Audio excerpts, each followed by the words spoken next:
Hi, this is Ron Gannett, and during these days we're asking ourselves, what are some of the reasons why we suffer and go through distressful times?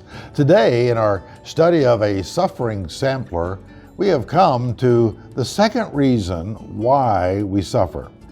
And that reason, I think, is found in Genesis chapter 2 and 3, the fact that we live in a cursed world. We live in a world that is abnormal. We live in a world that is not existing exactly the way God created it. Because when Adam and Eve sinned, the curse was placed upon the man, the woman, the animals, and the earth itself. And that curse will be like that until Christ returns. And one day in the millennium, in Revelation chapter 20, when Christ rules and reigns on the earth, this curse will be gone. And we will see really what the beauty of a flower could be, what the atmosphere could look like. We can see truly what a sunset was meant to be one day when the curse is removed upon the earth.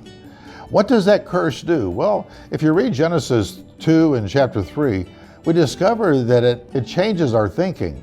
When Adam and Eve ate of that fruit and God came to the garden, they realized immediately that they were naked. They realized that things were different.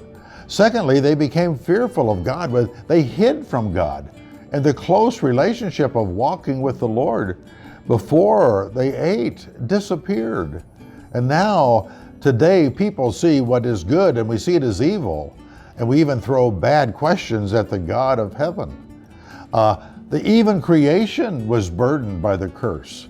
We're told in Romans chapter 8 that creation groans for relief. It groans to be what God created it to be.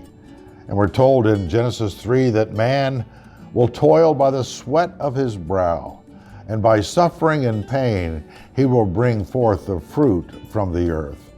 You know, my friends, we live in our earth that is in a world where God did not intend for coronaviruses. He did not create drunk drivers. He did not create abusive people and unfair people in your world. He created a perfect world, but the sin of mankind made it crooked and perverse. And today, when you live your life, you're swimming upstream. You're trying to row your boat in a direction that is very difficult because you're fighting the curse. But you realize that every time you make a righteous choice, every time you reach out during this season and do something generous to another person, every time you make a phone call to encourage someone that might be alone or that might be hurting, you are reversing the curse. You are showing light at the end of the tunnel. You are showing people that one day when Christ returns, if they put their faith in Him, there is hope for them and forever. My friends, I challenge us, as we walk this journey together, let's be careful what we say. Let's be proactive in what we do. Let's engage with our world in such a way that they can see that in spite of what man has brought to the world, there is a God in heaven that still is in charge. I remember a man named Dr. Robertson McQuilkin, who was the president of Columbia Bible College and Seminary. Years ago, his wife came down with Alzheimer's, and he resigned the school to care for her.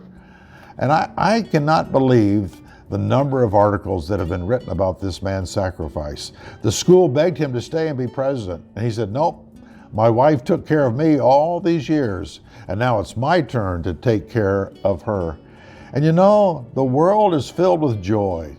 The world's attention was drawn to the God in heaven just because one man decided, in my home, we're going to work to reverse the curse. I ask you, what can you do?